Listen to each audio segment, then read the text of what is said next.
Welcome to the Health and Social Care Select Committee's session with the Secretary of State for Health and Social Care, Sajid Javid. You're very welcome, and with you we have Matthew Stile, who is Director General at the Department for Health and Social Care. We are on quite a tight timescale because we've got votes expected at 6 and we're going to wrap up by then.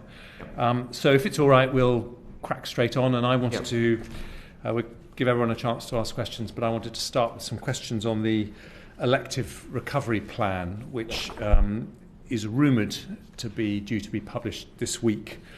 And I just wanted to ask you, it's going to be funded through around £10 billion a year for the NHS that's going to come from the Health and Social Care levy.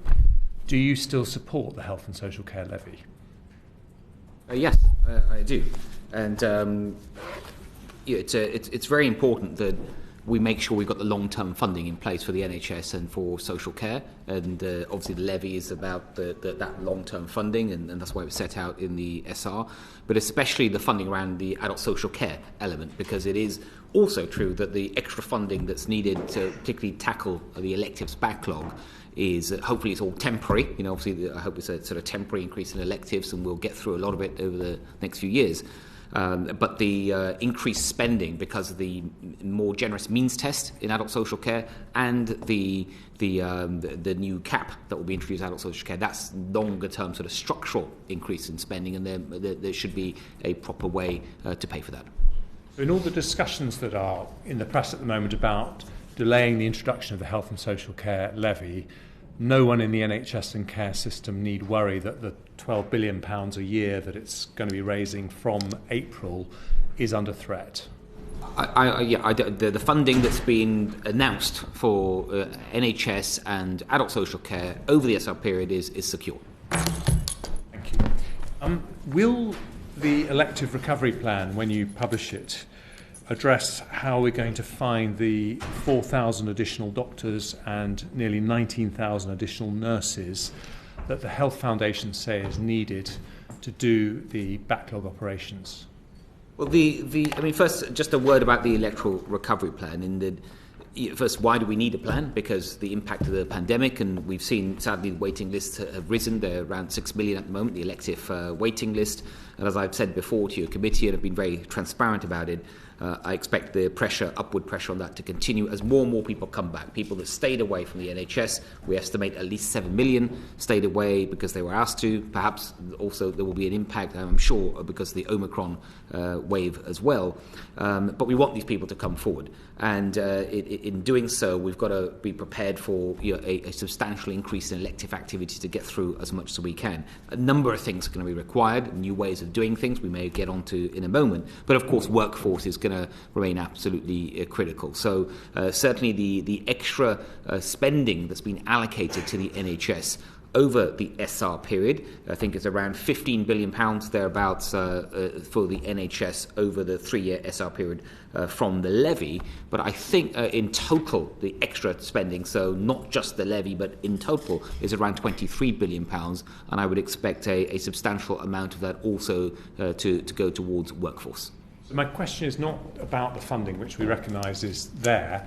It is about whether the elective recovery plan, when it's published, will say how many extra doctors, nurses and other frontline workers you expect to be needed to cope with the backlog in operations. Are you going to detail those numbers, and are you going to say how we're going to get those extra numbers? It will talk about the importance of the workforce and but the will plans. It say how we're going to get the extra doctors, nurses, frontline workers? But there are already a number of initiatives in place to get more doctors, to get more nurses. In the last year, for example, we've been successful at getting, I think, some 4,800 more doctors, 10,900 more nurses. And we do need more, and we've been very clear about that. And we will set out not just in the elective recovery plan. I think separately we've also got the Health Education England working on a framework for the workforce, and through other ways we'll set out how the major challenges in terms of workforce for both healthcare and the regulated adult social care sector, and how we intend to address that.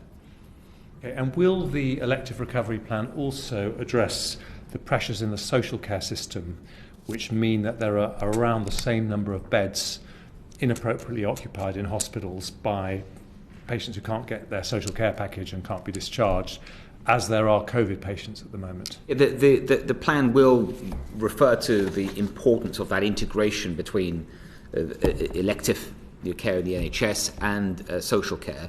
But I think probably what's more important in addressing that is that we will also shortly be publishing a adult social care and NHS integration white paper as well. And that, I think, is going to be part of the sort of important set of reforms we need to make to make sure that we're just getting much more joined up work and a much more improved system between NHS and adult social care. Okay, just a final one on the kind of short-term pressures. Obviously, the money from the levy, the extra 10 billion going into the NHS starts from April. So there are lots of long-term pressures with workforce and with the social care system. But from next April, when it comes to recruitment, some people say that we should continue the suspension of the 16-hour rule to make it easier for people who've just retired from the NHS to come back into the workforce. Some say we should cut the visa application fees for overseas doctors and nurses, extend the workforce retention and recruitment fund. Those kind of short-term measures alongside short-term measures to help people get home who are stuck in hospital, need to get into the social care system. It will have those short-term measures in place so that from next April we can really get cracking. I think these kinds of measures are important, and you mentioned the 16-hour work rule. There's the rules around pensions, some visa changes, some more recent ones we've announced as well for the social care sector, and also for the NHS. There's also the emergency register as well, which I think around 50,000 people have come forward and registered. And so all of this is important in our thinking to make sure that we've got the workforce that we need, looking ahead for the challenges that lie ahead. Okay, thank you. And I just wanted to move on to some slightly more strategic questions about workforce before moving on to my colleagues. So last year on the 8th of June, we published a report on workforce burnout in the NHS and social care systems. And in that, we quoted a figure from NHS providers that said 92% of trusts have concerns about staff wellbeing, stress and burnout. 92% of trusts. But 6 months after that report, we still haven't had a government response to it. Why is that? Well, I mean, first of all, can I say, in terms of workforce, that let me just, I mean, I've said this before, but I can't say it enough, and that how incredibly hard the NHS and social care workforce, they work in normal times, even before a pandemic, but during the pandemic, they have really risen to the challenge and perform with distinction, and that means that for all of us, whether certainly obviously this department that I represent, but for parliamentarians generally, I think we all want to do and have a duty to support them in every way that we can.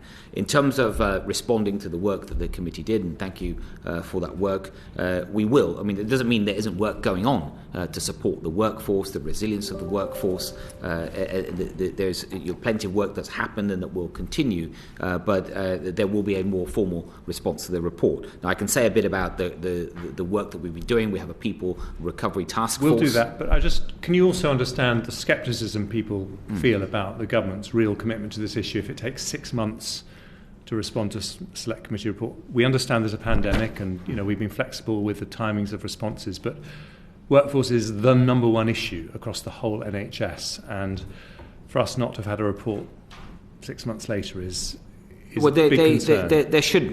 There shouldn't be any scepticism because of the evidences in the work that we are already doing.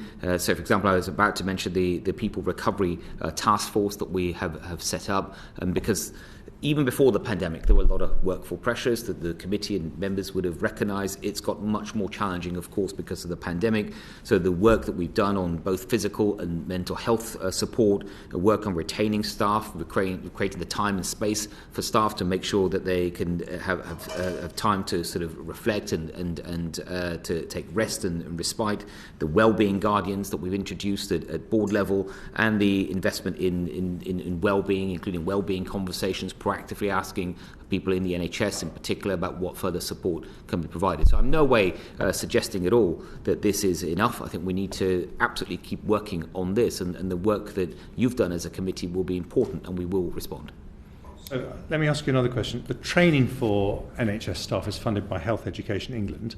Yep. Last time you were with us, you said you'd only just got your settlement from the Treasury and you would now set HE's budget for the next year. Yep. Has that been done? It has, as far as I'm aware, it's not finalised at this point. It's almost done. It's not finalised at this point. So, but as it of course will be in advance of the start of the financial year. The biggest concern facing people in the NHS. HE is the body, it's going to be merged into NHS England, but it's the body that funds the training of new doctors and nurses. So the numbers of new doctors and nurses we train is decided by HE. And the financial year starts in 2.5 weeks, and we still don't know how much money they're going to get. Can you understand why people, again, are sceptical about the nice words the government says about workforce when something as central as that has still not been sorted out? Well, I wouldn't. Of course, it is hugely important you set a budget in time, but the budget will be set in time. It's a number of discussions have gone on with HEE and NHS, of course, as well, especially in light of the forthcoming merger.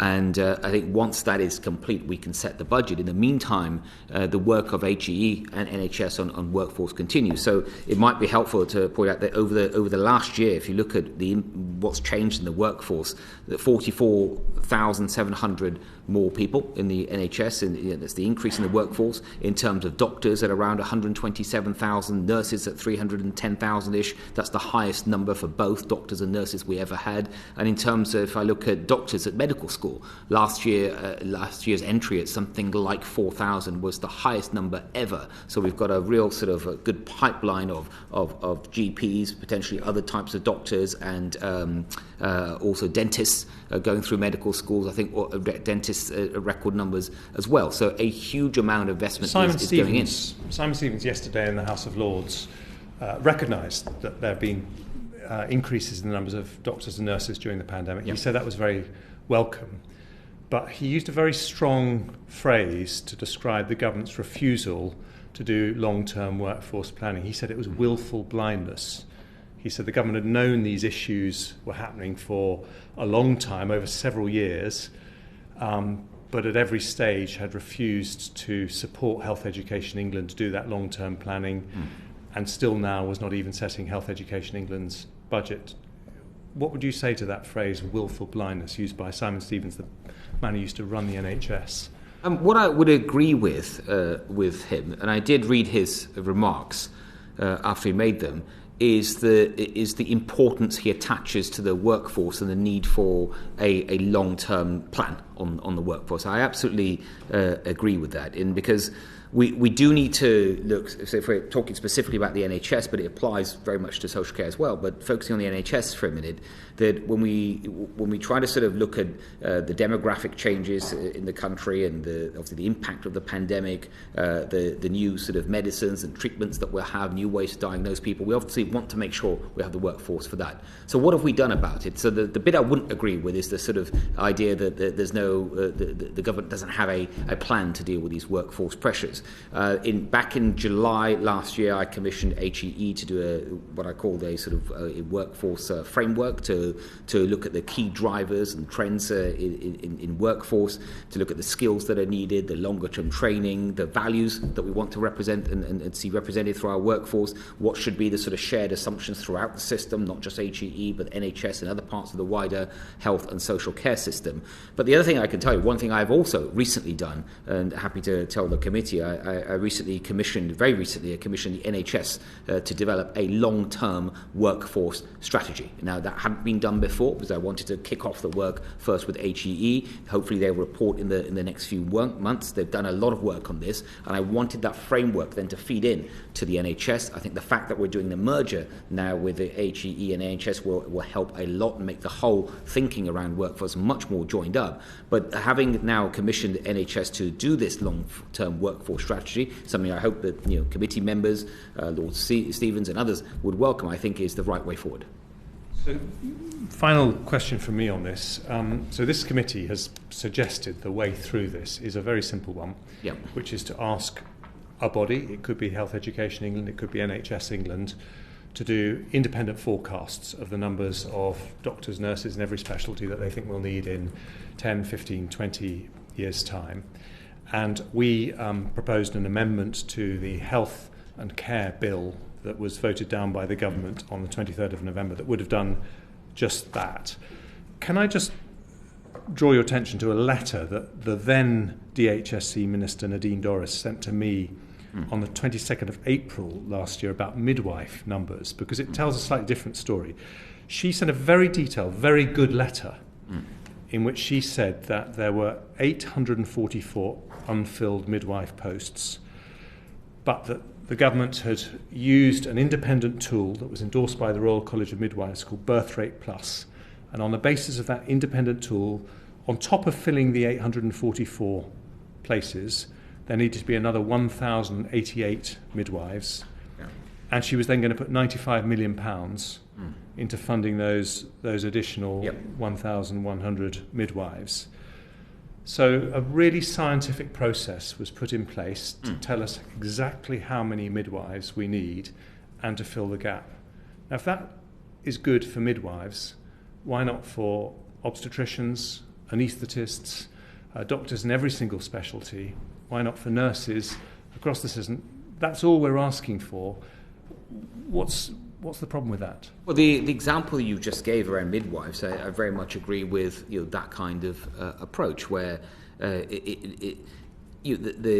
how much we invest in the workforce, the numbers that we try to recruit in the short and longer term, it must be based on a proper analytical analysis based on the needs of our healthcare system. I very much agree with that. That was the reason for me to first commission HEE on the workforce framework it's doing, but also the reason I have asked a body. And you rightly say it should be a body. It shouldn't be. I don't think it should be my department directly. In this case, the body that I've asked to come up with a long-term workforce strategy is NHS England, and I do think that they're the right body to do it. And also, once HEE is merged into NHS England, I do think it is right that the organisation that will hire the workforce and pay the workforce and ask them to do electives and other work is the same one that should be focused on their training, on their hiring, and all of that as well. I've never quite understood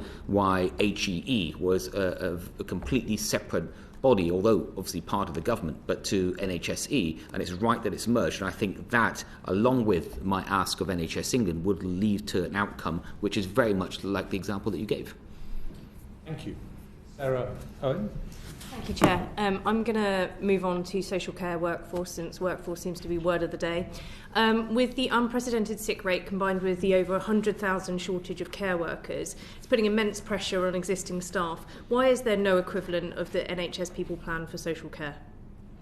Well, there's a lot of focus on adult social care workforce, and we have different names for different types of initiatives. But I would point as one real sort of very recent example is the work that we've done and set out through the white paper. So the white paper on adult social care that was published very recently, where we set out it was actually called the People at the Heart of Care white paper, which has set out how, for example, we're going to use about £500 million from the levy that was mentioned earlier to have a better training for that workforce, to make sure that it is given the support that it needs and it's sustainable and it's a more recognised workforce.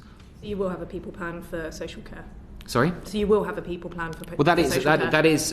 I think you can have different names for it, but there is already a plan in place for the adult social care workforce. Is what we set out. The longer term views is what I've pointed to in terms of the white paper.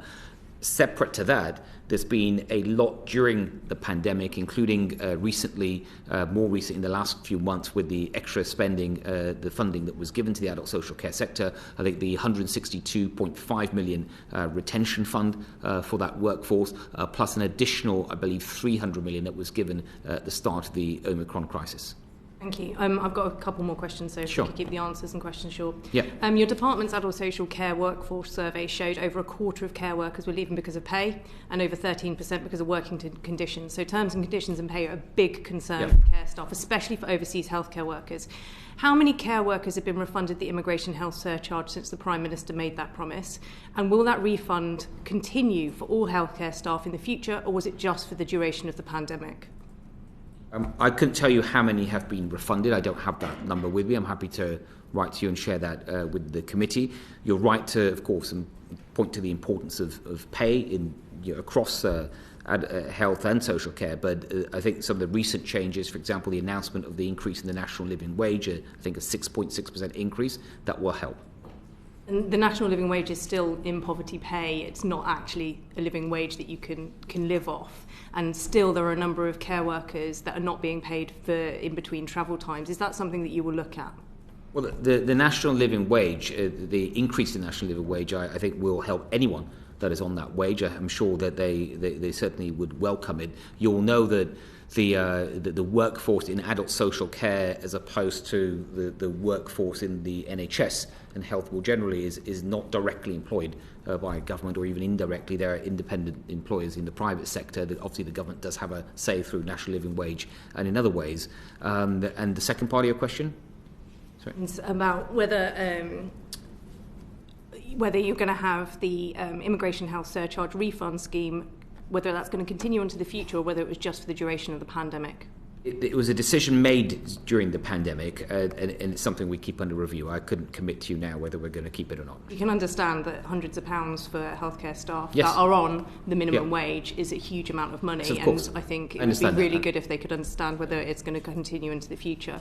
I'm just going to move on now, Yep. and it's about a specific question about the pandemic. What practical changes have been made to ensure, if there was another pandemic, that infectious patients would not be released back into care homes as we saw during the COVID pandemic? I think it's fair to say that during the pandemic we have learned a lot, the department, NHS and social care. And what I would point you to is how the government responded to, in terms of the changes, and you asked about practical changes, how the government responded to the Omicron wave. So, as you know, very recent, and because of what we'd learnt, the infection protection control guidelines that were in place, some of the contingents we had in place, we were able to act very quickly with care homes in enhancing the PPE requirements, changing the visiting arrangements, and also one other big difference, I think, today compared to the start, notwithstanding obviously the vaccines and making sure that everyone in the care home, all the residents and the staff are vaccinated, but also the testing regime that we have as well, which, as you know, didn't exist anything like that. There's no such thing as a lateral flow test, for example, for COVID at that time. But now with the use of tests and the PCR tests for the residents on a regular weekly basis, I think this is a set of protections that exist, and I think we've seen the positive impact of those in the last few weeks with the Omicron wave. Just a short, quick one related to that point. You would have had a chance to see the recommendations from the COVID inquiry from the Joint Select Committee. How many of those recommendations have been put in place? I couldn't tell you specifically. We saw the recommendations. A lot of that would have, some of it may have already been in train, some of it would have been put in place, but I couldn't tell you exactly how many of the specific recommendations. And the last one, because I'm pretty sure that it's in everybody's inbox, is around access to GPs. 111 increasingly across the country is being used if you want to speak to a GP or to see a GP. This was not exactly what 111 was originally designed for. Is this a permanent change in the use of 111 service, or is it until we see an ease on the health services generally, and is there an ongoing review of it? It's not a permanent change. I think what you're referring to there, the increase in 111, is really a reflection on the impact of the pandemic. Because in the early days of the pandemic, when we had all the social distancing rules in place, obviously people couldn't see their GPs in the normal way, and also they couldn't go to hospital in the normal way. For example, people were even reluctant in some cases to go to A&E, and I think they're more likely to use the 111 service. Also, very recently, as in the last couple of months, because of Omicron, because we rightly asked GPs to focus on the booster drive, the need to get so many more people boosted, especially in the month of December. GPs were asked to only focus on urgent care other than the work on vaccinations, and I think that's been reflected in 111 as well. To help with that, we have provided extra funding to 111 services, and I believe it was in the winter it was around 75 million. Don't hold me to that, but there was a significant investment we made in 111 services and to GP services, the £250 million winter access fund. If that's the case, why is it that our inboxes are so full with people saying that they cannot see their GP? Because I would say probably if it's in the last couple of months, especially, is because the GPs have rightly been focused on the vaccination drive. There's only so much GPs can do, and let me say, I think GPs have been working with distinction throughout the pandemic, and whenever they've been called on, look at the recent booster drive we've seen when they were asked to visit care homes and homebound people to vaccinate them, they responded incredibly well, and that's made a huge difference. But because they've been focused on that, I think it's been harder to access GPs in the normal way. I think people would understand that. I think people would understand it was right to focus on the vaccination drive. That said, now that, and hopefully if Omicron continues to with case numbers falling, hospitalizations falling, then GPs will have more time to sort of behave in the usual way, especially with the support of the Winter Access Fund. On which point we will go to our very own resident GP, Dr. Luke Evans. Thank you, Chair. And on COVID, Secretary of State, what's the probability of there being another variant that we may well need to take measures for?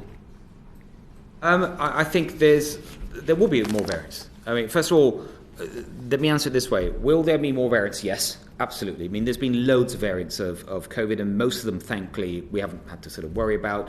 I think we have probably the best surveillance system in the world in the work that the UK HSA does, and we saw that with Omicron. Your question about a variant that we'd have to worry about, I think there likely will be a variant that will be trouble in the future. And actually, by the way, there's already, we know about a sub-variant of a sub-lineage, let's call it, of Omicron at the moment, BA2. We're not particularly worried about it, but just to sort of Dr. Evans just to mention just how how we've just got to stay on top of this all the time. BA2, if you look at the case rates in Denmark at the moment, is spreading very, very rapidly. There's absolutely nothing to suggest that the vaccines aren't effective against it. It seems it's just as contagious as the original Omicron, BA1. But it's a reminder of the importance to stay vigilant, but also to stay vaccinated. It's really helpful because, that being said, and we've heard it time and time again, moving to live with the virus. So what plan does the government have to avoid going into various lockdowns and to have a broad consensus of how we put measures in place for the future, should we need them? Yeah. As I've said, the Prime Minister said we've got to learn to live with COVID. I think we're learning more all the time, and we've put a lot of that into practice over this recent Omicron wave.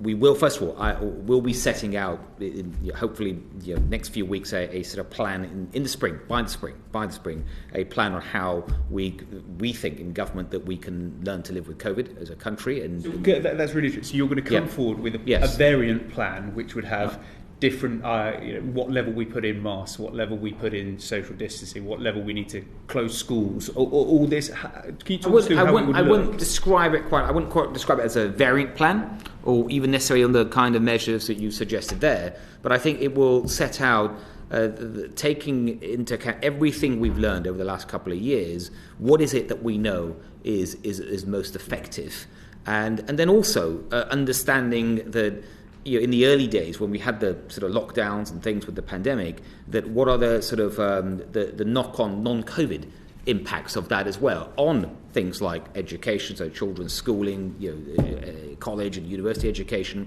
people's life chances, not going to work in the usual way, and all of that, and also the non-COVID health impact as well, your mental health impact, for example. So I think the things that we will focus on will be absolutely the pharmaceutical defences. So vaccines, I think, are with us to stay indefinitely, and I couldn't tell you today how often we would recommend a COVID vaccine or exactly to what cohorts we would, but I don't think they're going away. Antivirals and other treatments, which again we have today for COVID that didn't exist when we first learnt about COVID, and also testing, I think, will continue to form a big part of our response. So those three things I would sort of put the top of the list: vaccines, treatments such as antivirals, and testing. So let me pull that together and say that's the pillars that you've got. It sounds to me for the first time we're going to be pulling together effectively the economic impacts, the non-COVID, as well as the COVID side. How will that be drawn together, because you are the Health Secretary? How does that involve the Treasury, BEIS, all the other representatives, education of these areas, to fully formulate a plan that can deal with us and be sustainable for the future to hopefully protect against the foreseen problems that we might have? I think my department will lead on this. I will lead on this as the lead minister, but of course it will draw in from across government. It will be a government response to how we learn to live with COVID. And I've said, and I think I've said it recently just in the House in my last COVID statement last week, that we've got to find a way to live with it in the same way, let's say, we live with flu. And I'm not for a second sort of saying it's like flu. It's look at sadly all the deaths we've had from COVID, over 150,000 from the start. It's about understanding we do now have defences which we didn't have before, and just as sort of flu doesn't stop society and stop life, we mustn't let COVID do that anymore. So my final question then is, with regards to that, how do we ensure that the NHS has the time to relax and deal with the backlog, but be able to scale back up yet again like we had over the Christmas period for the Omicron? That's a tough ask for the staff and the NHS in itself. What's the approach that you'll use to deal with that? Well, it is a huge ask. I mean, first we must recognise that, because the NHS has all its sort of, let's say, its pre-COVID work to be getting on with, and also obviously that's increased as well. For example, the electives, the sad increase we've seen in mental health challenges as well, and of course the NHS has to deal with that as well. At the same time, it has to be preparing for living with COVID. And how do I see that? It will be set out in this plan, but to give you a sense of that, part of it is these pharmaceutical defences. So vaccinations. What we can't have every time we're trying to encourage people to take a COVID vaccine is we can't, if I refer to the previous question from Ms. Owen, we can't have asking GPs to stop doing their regular work. We can't have that. That can be an emergency response now, but in the future we've got to have a national, let's call it a national vaccination service that is able to deal with COVID vaccines as well as other vaccines without drawing in sort of workforce from the rest of the NHS. That's one thing, and the same applies, by the way, to you're making use of antivirals and testing and sort of having a separate process to deal with that. The other thing I think we need to think carefully about is what I would call sort of surge capacity. So we have again learned over the last couple of years. You would know about the nightingales at the start of the pandemic. This time we did it a bit differently with the on-site nightingales. But I think we've got to have some system of surge capacity that's sort of pre-planned, pre-thought through, so that it can sort of be in abeyance, when most of the time. But if there's a new wave and there's a concern around capacity, we can quickly switch it on. Thank you. And from our resident GP to our resident pharmacist, Taiwo. Thank you, Chair. Secretary of State, as a West Midlands MP, I'm sure that you're aware that some hospitals in the West Midlands have the worst waiting time in the whole of the country. Now, data from University Hospital Birmingham shows that they have the longest waiting time of any trust in England. So what steps are you taking to level up what seems to be a postcode lottery when it comes to waiting times? Yeah, thank you. Well, so when we look at the elective waiting list, which I referred to earlier with the chair, the size and the sort of direction, that it is right that when we look at that we properly, this is what we will do in the elective sort of plan when we set it out, is that we break it up in a few important ways. One is by region. So I don't have the exact numbers, but for example, the elective waiting list weighted by population is lower in the London area and the South East than it is in the Midlands and the North East, for example. And so it's right when we direct resources that we take into account the regional differences and make sure, in this case, you're talking about the West Midlands, that the correct amount of resources are there to reflect the need of that area. The other way that we will break it down, since you ask, and this will sort of apply, there'll be a regional differentiation in this as well, is by the length of time people have been waiting on the list as well, and obviously the longer someone's been waiting, particularly for certain types of procedures, that's got to be a priority as well. Okay, I just want to quickly move on to workforce planning. Yep. On way of time. You've spoken a lot about nurses, you've spoken a lot about GPs, but I'm sure that you're aware of the work that physician associates do in terms of alleviating the pressure from doctors. So what's the government doing to ensure that we have sufficient numbers of physician associates in the country? Yeah, we are we're talking to the Royal Colleges about physician associates and seeing what more we can do. There were some changes around some of the work that physician associates could do during the pandemic. We're looking at whether some of those changes should be made permanent. And then also, but when it comes to recruitment, the physician associates are as important as other areas in the workforce that we're hiring. We talked earlier about GPs and nurses, certain consultants, certain specialists, and that's a focus as well. Just want to quickly move on to recruitment. So you spoke about how we have 4,000 new medical places that has that's come into place this year. Yeah. So what are you doing to address the fact that in many training places there isn't enough capacity post-graduation? So for example, in Coventry and Warwickshire, we have the capacity to take on more training places, but we don't have the necessary number of places. So what's being done to address that? Well, I think the first thing I'd say, I'm pleased that we're able, for the last 2 years, been able to remove the cap on places and have more and more students entering new medical schools, whether for doctors or dentistry. And at the same time, though, we're looking at what should be the long-term investments in the training estate and training places, and that is part of the work that the HEE is doing. What I referred to earlier when I talked about the workforce framework, the 15-year framework that I've asked them to do, is to look at precisely this. So, are we putting enough investment in the right places to create those training spots and places that we need for the long term? Post-graduation? Yes. Okay. And just lastly, I just wanted to just talk about 2 medical schools within the region. So yesterday I spoke to the Vice-Chancellor of Warwick Medical School, and he spoke about how, as a medical school, they are willing to expand to help with the workforce demand. So what discussion are you having with the Treasury with regards to expansion of medical schools? Well, first of all, I couldn't tell you anything specific about Warwick Medical School, and you probably wouldn't be surprised to hear there's quite a few medical schools that could expand if they had the resource and they felt they had the demand. And again, I would just point to the work I've asked HEE to do, because I think rather than sort of ministers or even officials in the department deciding that what the need is and where we should invest in terms of training places, that is the point of having the HEE sort of independently assess this. And in the spring, when that work is complete, we will publish that, and that will help us to set out our longer term plans. Lastly, so another medical school that is waiting to hear back actually from the government. Which medical school? Chester Medical School. Yeah. Is waiting to hear back from the government with regards to policy direction needed for it to start providing the necessary doctors that are needed within the NHS. So when is the government going to get back to them, because they have been waiting for a while? I don't know about that particular medical school and exactly what's been communicated to them in the past, but if you allow me, I'll be happy to take that back to my department and get back to them. Thank you, that'd be helpful. Thank you. So you'll be delighted to know that we're doing an inquiry into workforce matters, so you'll have plenty of opportunities to answer these questions again in the future. Thrilled. I'm absolutely thrilled.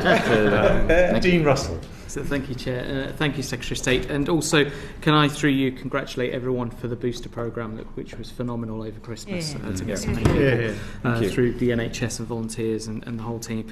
I just wanted to touch on vaccination, mandatory vaccination of NHS staff. Yeah. I'm conscious that the NHS is supportive of this. I've chatted to NHS workers who are very supportive.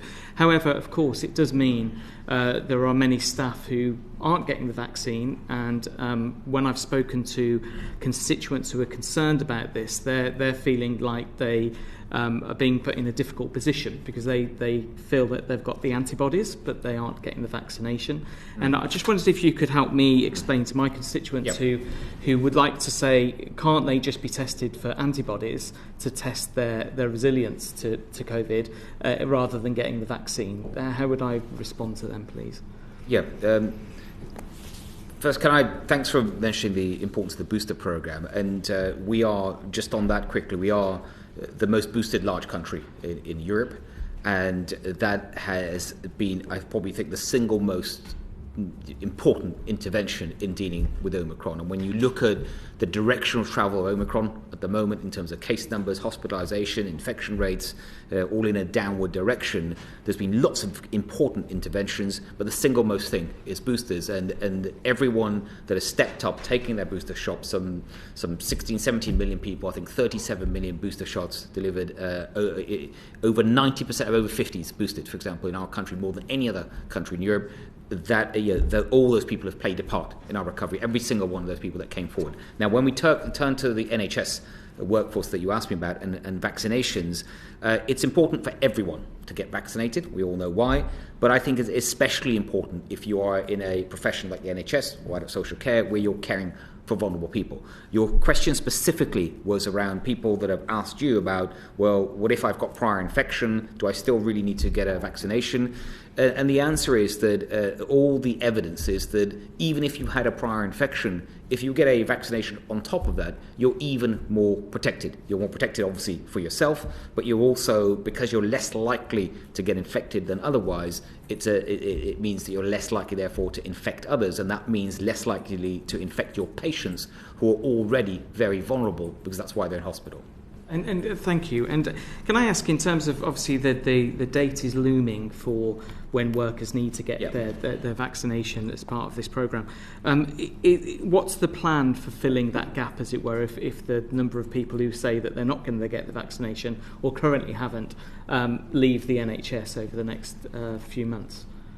Well, first of all, I'd start by saying it is regardless of the mandate for NHS workers, it is the professional duty of every NHS worker to get vaccinated. It is a professional duty. So even before the mandate, the vast, vast majority had. Since the mandate, since we announced the consultation in September, we've had around 100,000 in the NHS that were unvaccinated at that point that have come forward. So there's been a very good response. I think now it's almost 95% of NHS workers that have had at least one jab. The latest numbers I have is there's around 77,000 that have not. That is improving every day. Not all 77,000 are in scope, because to be in scope, it's if it's a patient-facing role. But the majority of those people would be in scope. And I think it's also reasonable to assume that not everyone ultimately is going to come forward. So what the NHS is doing, and rightly they've contacted and in constant touch with every single trust and asking them for their plans, and they have asked every trust to set out those people that they estimate will ultimately just not come forward, and then to break down what kind of roles they are and see how they would manage that. But to give you a sense, and I won't name the trust, it was a conversation in confidence, but I spoke recently to a chief executive of a relatively smaller trust, just around 5,000 NHS workers in his trust. And he told me their vaccination rate was around 97, 98%, very, very high. And a lot of that was improvement in the last 2 months, where there's a lot of rightly positive work, persuasion with people about the importance for themselves, for their patients. And he estimated he had around 200-ish that hadn't got vaccinated, but he's just completed a work where they've asked every worker if you're a firm refusal. I think he called it a firm refusal, and he estimated he's going to have about 25 out of about 5,000. Now that's just one trust. I don't want to pretend that's the same sort of proportions in every trust. I think in some areas there might be higher proportions that ultimately don't. But what we are seeing is that through persuasion and making it a positive decision, that more and more people are coming forward. That's good to hear. Thank you. And just if I may just touch on a different topic, which is about mental health. You mentioned earlier about the work that's going in to support NHS staff, which is very good news.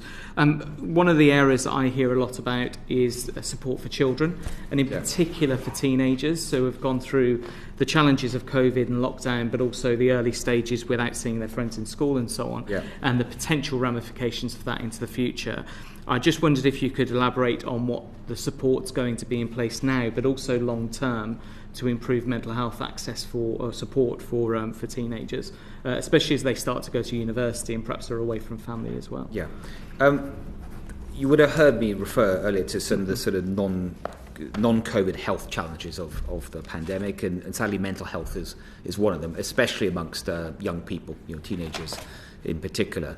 And that is why we are working on a refreshed mental health plan, because we've got the last one, a good plan, the long-term plan of the NHS was pre-COVID, and I'm working on with the NHS a sort of complete reset of that plan, and the funding commitment that we made through the long-term plan is still there to increase, to keep increasing NHS spending year by year. There was the extra funding and support that we got over the pandemic as well. But when we set out our reset of the long-term plan, which will be early this year, it will include a focus on mental health, but in particular for younger people. Okay, that's good to hear. Thank you, Chair. Thank you. And I'd like to welcome a new member of our committee, Martin Day, for the next set of questions. Thank you. Much of what I would have liked to have asked has already been covered. So, that's right then. Next. But one of the issues that I was very pleased with was when the government announced the money for motor neuron disease research back in November. And I'm just wondering if you can give us an update on what progress has been made in allocating that. Yeah, no, thank you, and welcome to the committee.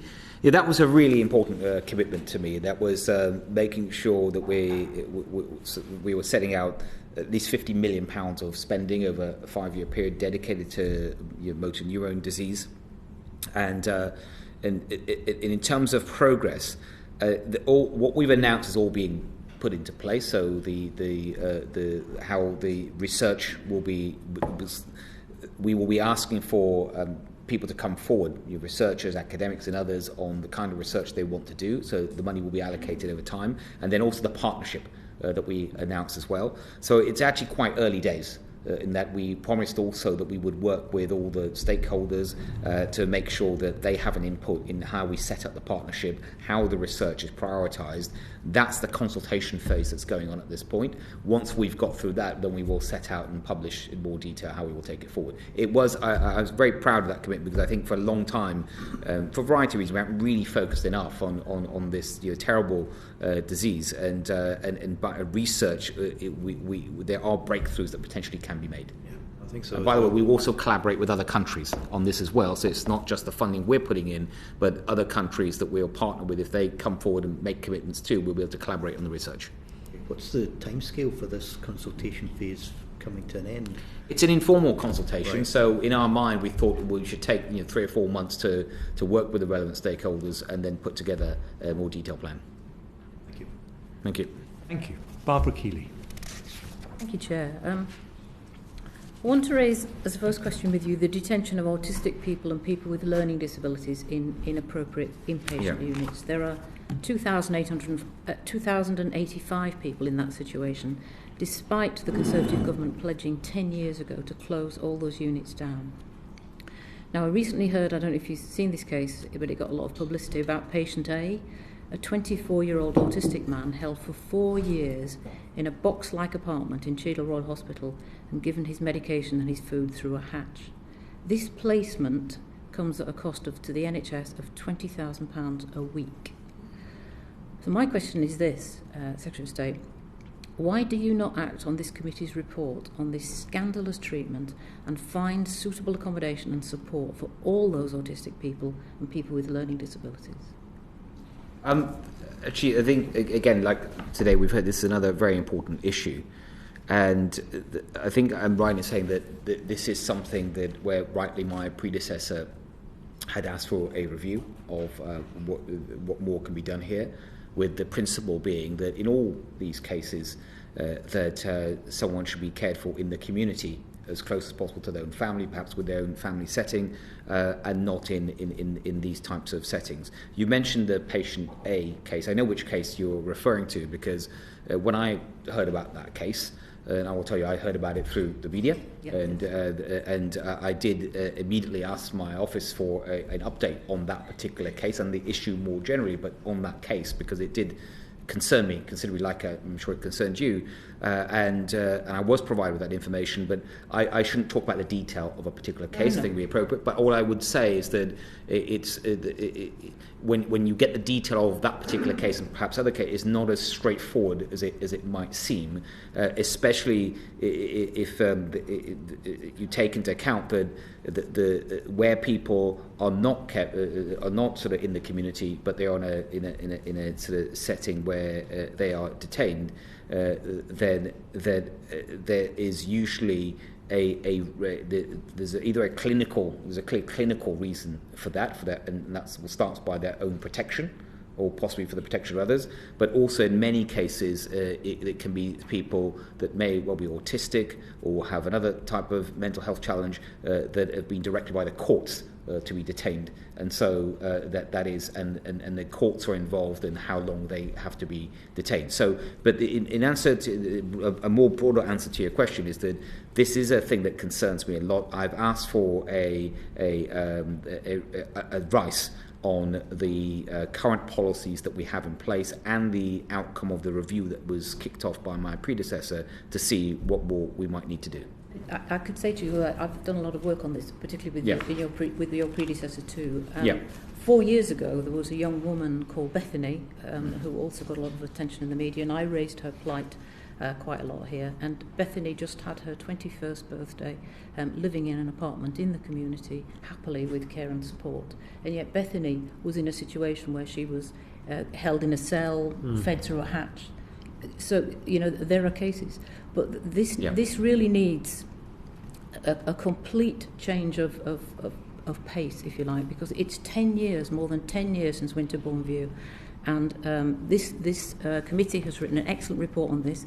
Our response to that was due from you in September. We haven't heard anything from you, and just nothing is moving.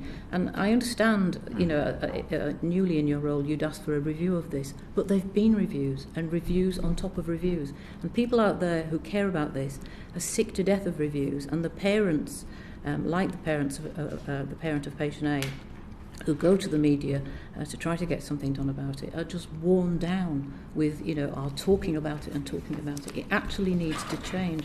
And more than anything else you could do as Secretary of State, you wouldn't, the alternatives, most of the alternatives in accommodation in the community are cheaper.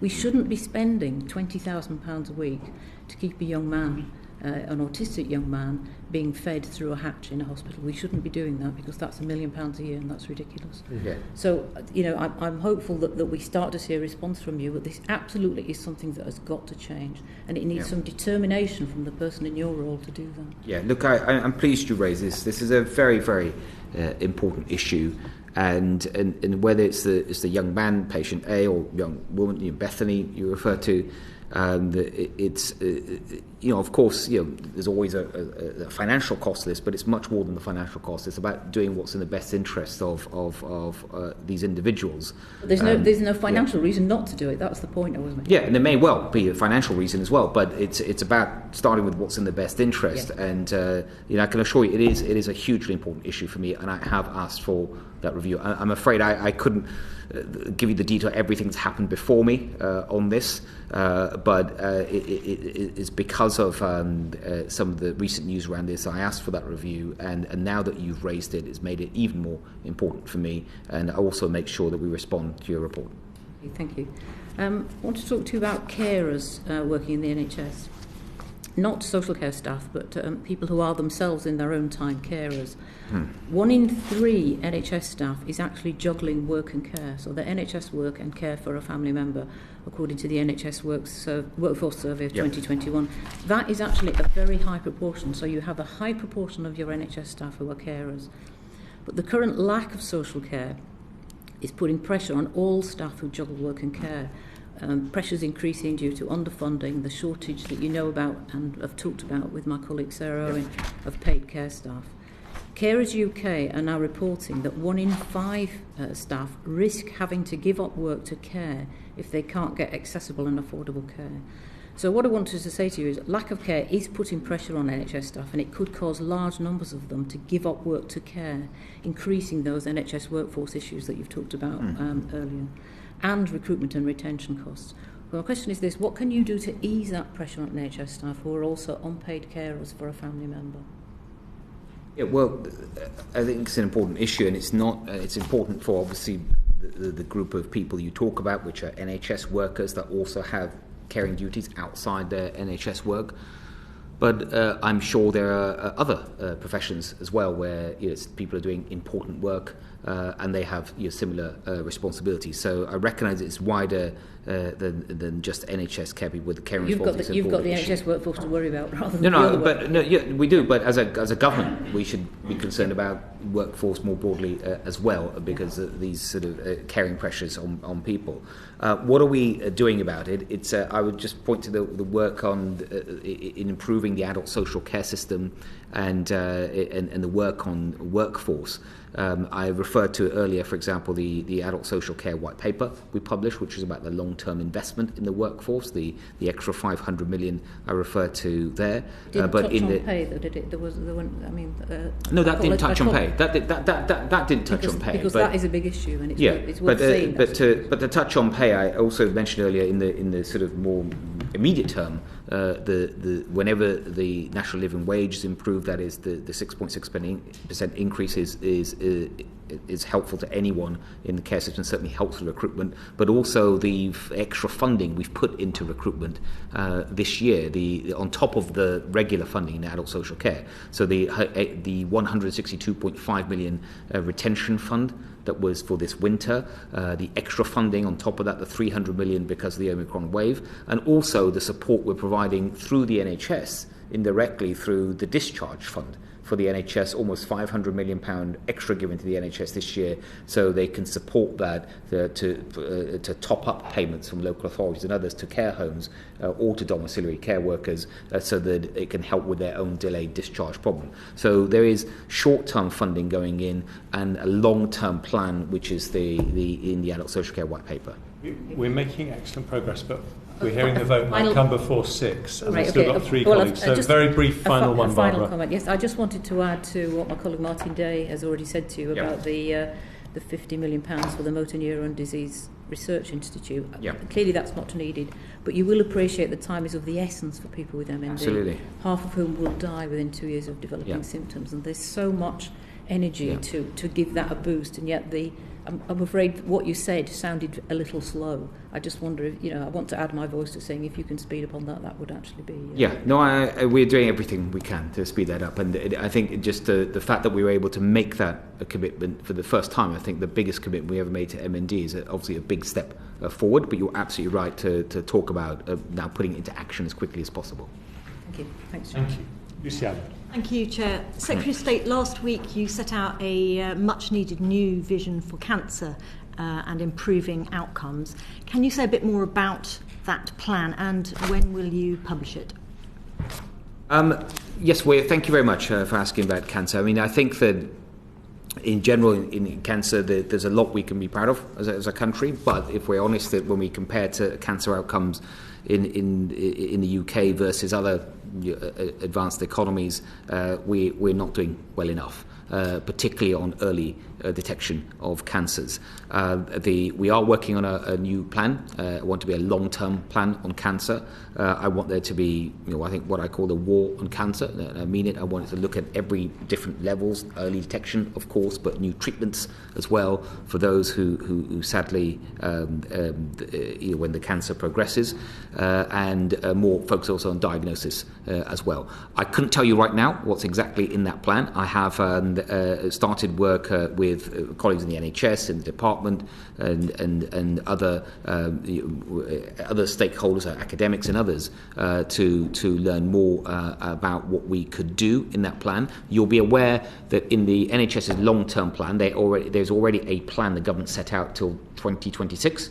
And I want to set out a longer-term plan going much further than that, and then start the investment for that. What I can tell you, the kind of things it will include, because that clearly would be of interest, is a much bigger focus on early diagnosis. So, for example, I was really positively pleased to learn recently that the work that we've been doing through early detection of lung cancer through the lung cancer, what I call mobile vans, targeted literally mobile units, diagnostic units, and we sent them into areas where there was a high incidence of cancer, typically where smoking rates are particularly very high.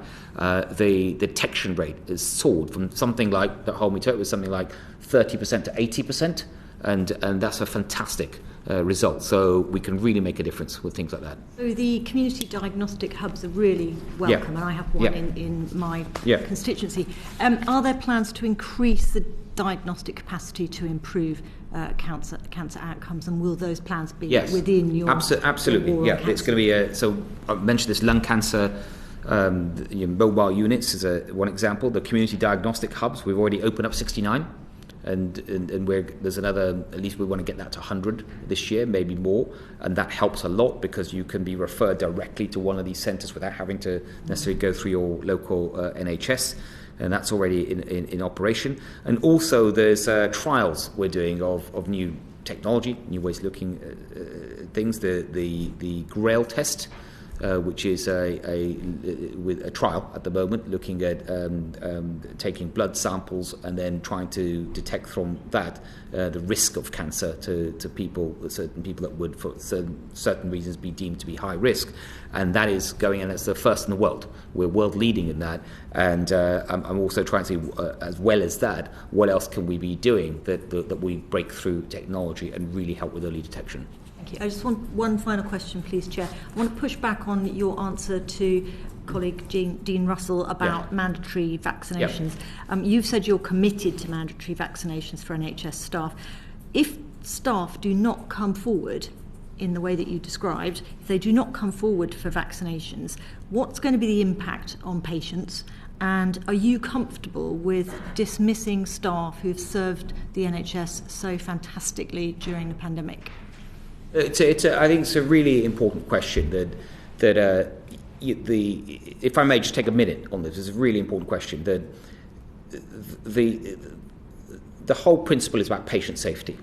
That's what motivates me, and that's what motivated the government in this decision. It's about patient safety, and that principle is unchanged. That patient safety must come first.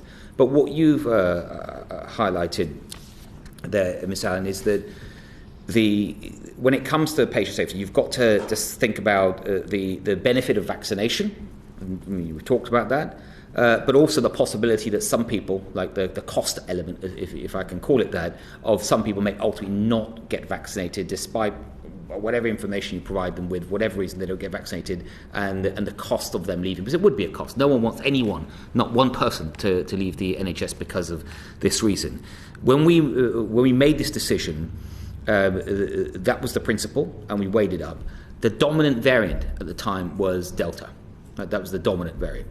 The dominant variant now, in fact, almost all cases are Omicron. And people have had representations made to me, not surprisingly already, where people have said, look, Omicron is COVID, but it's very different in somewhat key ways to Delta, and of that, of course, that's correct. That's factually correct. We know now that Delta, on the one hand, is more transmissible. which might mean, again, emphasise the importance of vaccination. But on the other hand, it's intrinsically less severe. It's not completely, for some people, obviously, is severe, and it certainly is for the 15,000 people in hospital with Omicron, but it is less severe than Delta. So the principle hasn't changed, but people now, the representations I get are some people say that you should add boosters to your mandation if you're going to do it. If you're going to do it, then add boosters because the government and others have already set out the evidence of why 2 vaccines aren't quite good enough and you need 3. So some people say add boosters. Others say, why don't you drop mandation altogether? I think it is right in light of Omicron that we reflect on all this and keep all COVID policies properly sort of under review. And because Omicron is different to Delta. Equally, we don't know what the next variant is going to be. We talked a bit about that earlier, but we are reflecting on all this. Thank you, Chair. Thank you. Paul Bristow. Thank you, Chair. Secretary of State, forgive me if you talked about the elective recovery plan before I arrived. I just want to ask you a question. There's been a report that NHS leaders are resisting what they call ambitious targets contained within any plan. Do you agree that ambitious targets should be included in the elective recovery plan to focus minds? What would happen if an NHS trust failed to meet these targets? I do agree that there should be ambitious. Absolutely, I agree. I mean, there's lots of reasons, not least I want to get through as many electives as I can, but also there's a lot of money being put into electives, and we have a duty to make sure all of that is being well spent and we're getting the most, the taxpayers getting the most out of that. In terms of reports about resistance, I have to say I haven't seen that yet. I haven't seen that. Now, I'm not, obviously, the NHS, you have NHS England, you have all the various sort of trusts underneath it. It's not as though I would speak to every individual trust independently, but I haven't seen evidence of that. In fact, I would say the opposite at this point in working on the elective recovery plan, which we will publish, that we've seen very good cooperation and work with the NHS, good partnership work. And as I say, in the second part of my question, what if these targets are in place? If what sanction, if you like, or encouragement is there for trusts who fail to meet those ambitious targets? Well, I'll say a couple of things. I mean, first, in terms of incentives, making it as easy as possible to try and reach the targets. It's the kind of things that some of the things I've mentioned already, new ways of doing things. So we need some new ways of doing them. We've already started some of those, which is the community diagnostic centres, the 44 surgical hubs that we've already opened up during the pandemic, greater focus on digitisation and all that. This is all important part of it.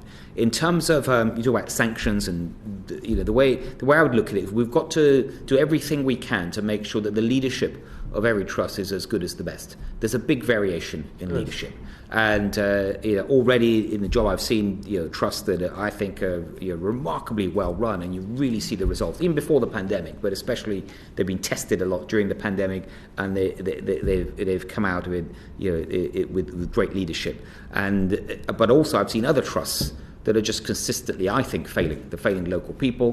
They're failing whether it's delivering on electives or other types of care, and that's a problem. And that's why I got the leadership review. That's why there's an independent leadership review going on, because I want to see how we can replicate the best and spread it throughout the NHS. But one other final thing I would like to say in that is that we must be radical in the changes that we make.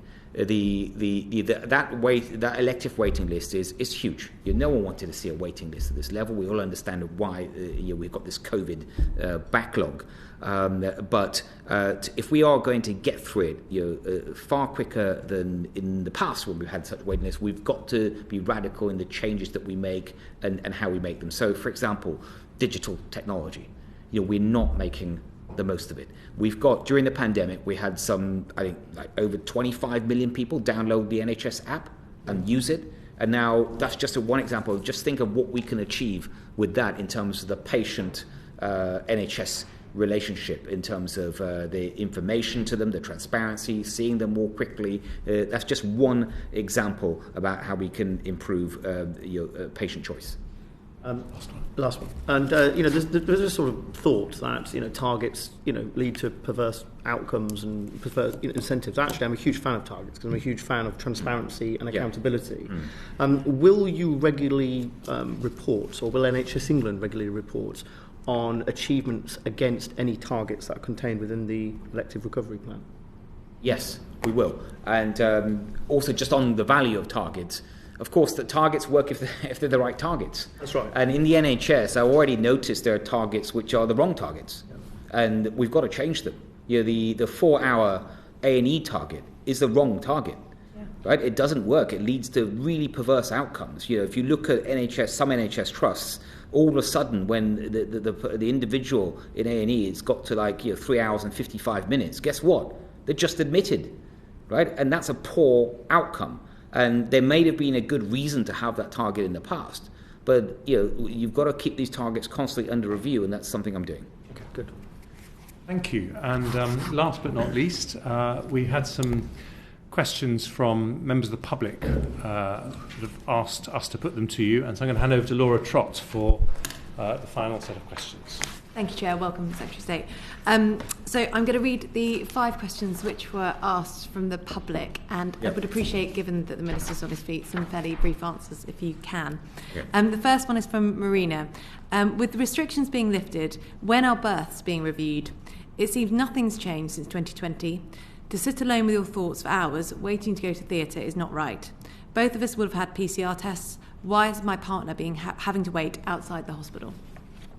They are being constantly, that issue is being constantly reviewed, and there have been significant improvements as we've learnt more during the pandemic with the protections that we've got, with the testing, for example, and PPE, and it is something that with the Omicron wave, I know the NHS has looked at seeing how they can make even further improvements. And can I ask more broadly on visitors when you are planning to review restrictions? Because obviously family and friends are advocates for patients, and there's a real significant deficit in care because they're not being able to come in with them. When are you going to be able to remove those restrictions within the NHS more broadly?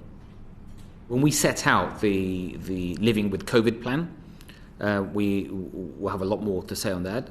We're not just going to wait for that. And if there's any improvements that we can make in the meantime, we will. But it's the tricky bit is always trying to get that right balance between you're protecting patients, but also making sure that their loved ones can see them, and because everyone, the benefits not just for the patient but for the whole family from that.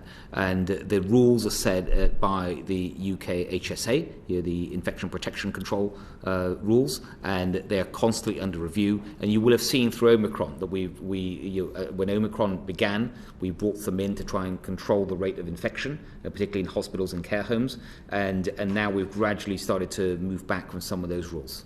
Can you guarantee that they won't be there in the long run? I think we need to learn, as we learn to live with COVID, we need to make sure if there's some obvious things we should do differently in terms of infection protection control, then we should keep some things, if they make sense, keep them in place, because it's not just COVID infection. That if you're in hospital, for example, there may be things that we've learnt from COVID that we actually think, maybe we weren't doing protection from infection as well as we could have in hospitals, and so maybe there's some simple things that we can continue. But as a general thing, I think we should try to remove as many of the COVID sort of rules, regulations as we possibly can, as long as it's safe to do so. And moving on to the second question from Jarasha.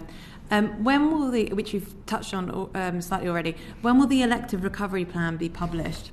Will you commit to a ring-fence cancer nurse fund to double the number of cancer nurses by 2030?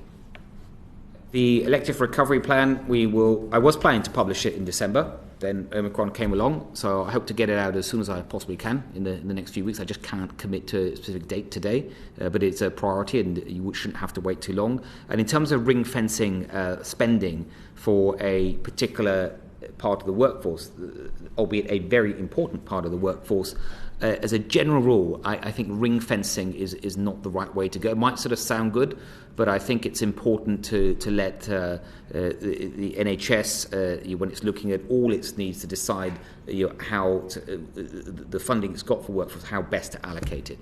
Third question is from Paul. How much of the 36 billion extra funding for the NHS is going to dentistry? I couldn't tell you how much of the 36 billion. I don't think actually much of it will be going to dentistry because it is very focused on electives, and 8 billion of it. 5.4 billion on adult social care, about 10 billion, just under 10 billion on vaccines and therapeutics and PPE, and then there's a big chunk, 4 or 5 billion of it that goes to the under the Barnett formula. But dentistry is hugely important. It's a priority, and that's why just today I announced an extra 50 million, paying for 350,000. I was going to say procedures, but fillings and things. Fourth question is from Stephen, who asks, what steps is the government taking to reduce the racial disparities in the use of the Mental Health Act? In the use of what, sorry? The Mental Health Act. In our current long-term plan in the NHS, there's changes that is a recognised issue because there are some serious disparities. But I think that the bigger change will come through our plans with the reforming the Mental Health Act, because I think the way that Act is structured has led to some of these, inadvertently, to some of these challenges. And if I can say more broadly, and I know this is about mental health and racial disparities in mental health, and that's really important, but also there are concerning racial disparities in healthcare for me that I've noticed certainly more broadly. Recently, I've set out some of the concerns I had over pulse oximeters that were used during COVID, and how if you had darker skin, they weren't necessarily giving the right reading. And I think it might have been a reason why we saw a disproportionate number of black and minority ethnic people in hospitals, certainly in ICU, and clearly that's not acceptable. And I think I've said already, I want to review this properly, independently, around medical devices as well, and racial disparities. Thank you. Final question from Nigel, which was covered slightly in the questions with Sarah earlier. What is the workforce plan for social care? How will it address pay, reward and recognition? The social care plan, there's two elements. There's a short term and the long term. In the short term, this is extra support because of the pandemic, essentially. We have a shortage of social care workers, and a lot of that is that short-term support, the funding I referred to earlier. But the long-term plan is the extra 500 million being allocated through the levy, which will go on many aspects, including workforce training. Thank you. Thank you. Thank you. Just a final question from me before we wrap up. I noticed you said that you wanted to have a war on cancer, and it was exactly 50 years ago they launched a war on cancer in the United States. Yeah. I'm tempted to ask whether you've drawn any other inspiration from President Nixon, but that actually isn't my question. My question is going back to GPs, which we touched on a bit earlier, because we're doing an inquiry into general practice. It hasn't opened yet, but I wanted to ask you, because you've talked about long-term reforms that you want to look at for the NHS. Yeah. Last year there was a study in the British Journal of General Practice, an enormous study actually conducted in Norway, which said that if you have the same doctor, the same GP over many years, you are 30% less likely to go to hospital and 25% less likely to die. And today there was another survey, also in the British Journal of General Practice, of 9,000 dementia patients. And it said that if they have the same doctor over a long period of time, they have a 35% lower chance of getting delirium.